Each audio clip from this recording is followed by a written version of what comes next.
All right, I will be doing the case for week 4. We had a female patient with abdominal pain. We are thinking it could be acute appendicitis, possibly an ectopic pregnancy, or even possibly an ovarian cyst. I do not have a patient with me, so I'm using a stuffed animal, so I will be talking through as much as I can. So can you see?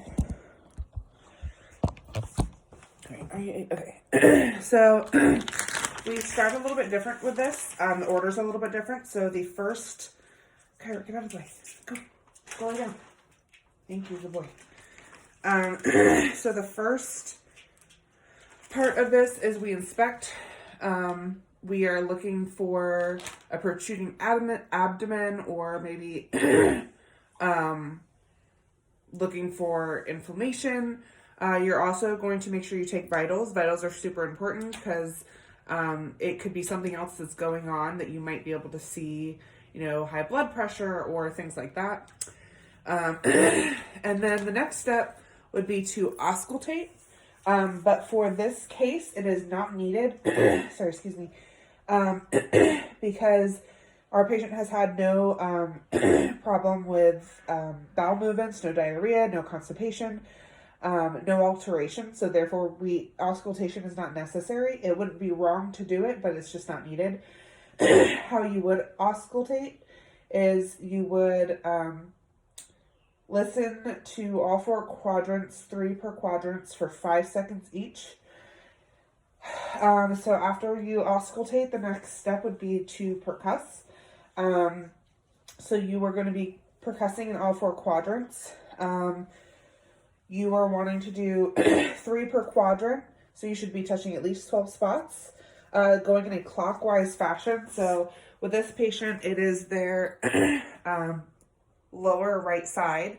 So you would maybe start in the upper right side. You'd come here.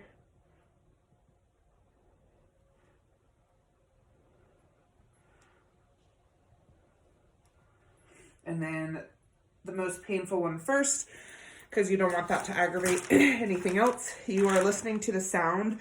So there's going to be variation in sound, but what you want to be mindful of is that it's not all dull or all tympanic. Basically all the same sound, because dull could mean it is filled with fluid. That's not good. They're out of your office. Tympanic could be air out of your office. Again, so you are listening carefully to the sounds and making sure there is a variation.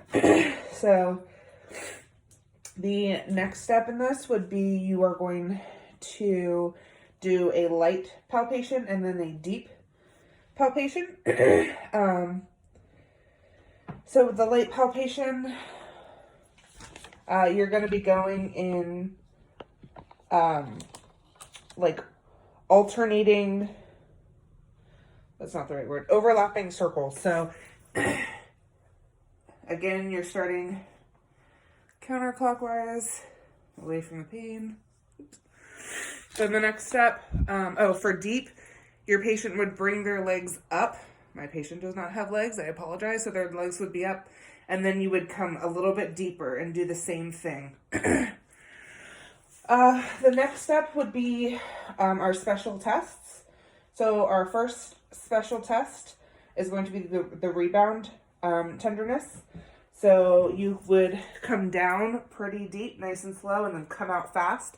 And if the patient starts experiencing pain, then you know that there's an issue. It might feel uncomfortable, but it should not be like a very serious pain. The next 2 tests I will just be discussing because it's really hard to show these tests with a patient with no legs.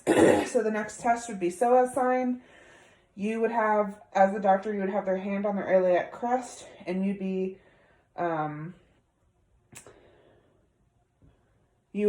pushing down on the leg. It is not and you would want to again start not right in that area, but you are not doing a push, like a dramatic push pull. So again, hand on iliac crest, pushing down on leg. Then the last test would be the obturator sign.